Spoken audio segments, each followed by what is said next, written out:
quand on parle de Tron Malévodou, c'est parce que Tron a quitté, Tron a fait son passage lors de son parcours bien avant son atterrissage au Bénin.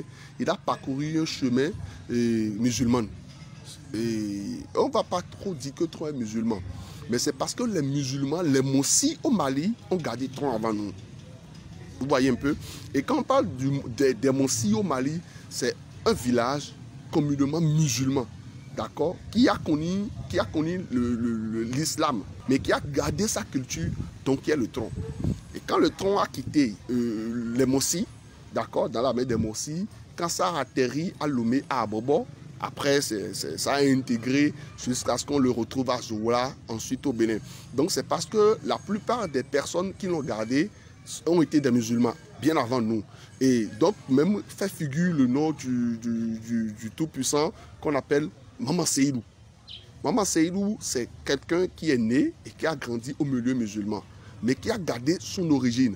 Et d'ailleurs, par ailleurs, j'ai l'habitude même de le dire, c'est pas parce que nous sommes musulmans ou chrétiens que nous devons oublier d'où nous venons. L'arbre peut changer ses feuilles, mais ne change jamais de racines. C'est à ça que nous devons nous attacher en réalité. Donc c'est parce que Tron a pris une dimension musulmane, donc on l'appelle Malévodou, Aoussa Vodou. Déjà parce qu'on sait que les Aoussa ils utilisent du kola et Tron ça utilise du kola. C'est similaire, mais ça ne veut pas dire que c'est la même chose. Même si ça se ressemble, c'est pas parce que deux jumeaux se ressemblent qu'ils ont le même comportement en réalité. Déjà il faut savoir que ce n'est pas la même procédure qu'on tient en compte. Déjà, lors des carèmes, c'est vrai qu'on jeûne pendant les mêmes durées, mais pas de la même façon. Donc, ce qui nous ramène à ce que, après les carèmes, le tabaski se fait avec toute une procédure chez nous, ce qui prend pratiquement toute une journée. Ce n'est pas une fête qu'on se lève à immoler seulement les bêtes. On a déjà ce qu'on appelle le renforcement.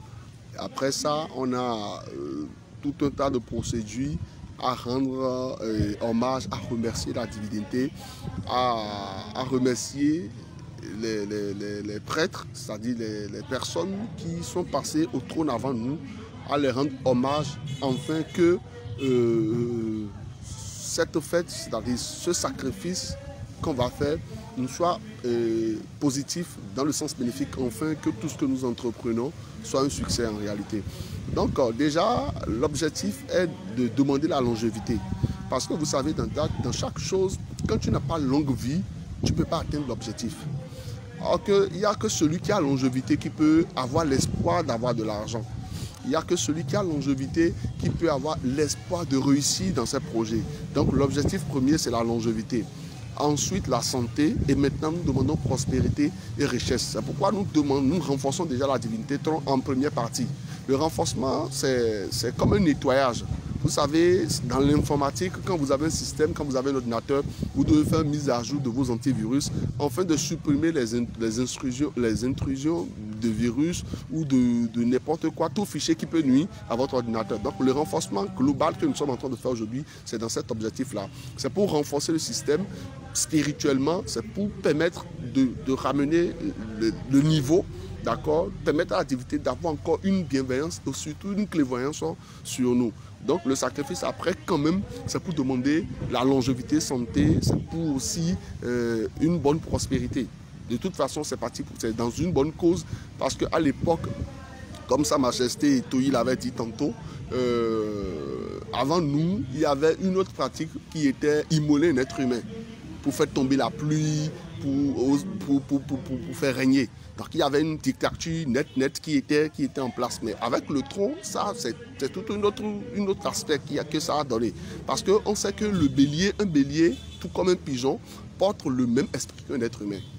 Et même dans la Bible, vous allez le voir qu'à la place d'un être humain, Dieu a demandé dans la Bible qu'on immole un bélier.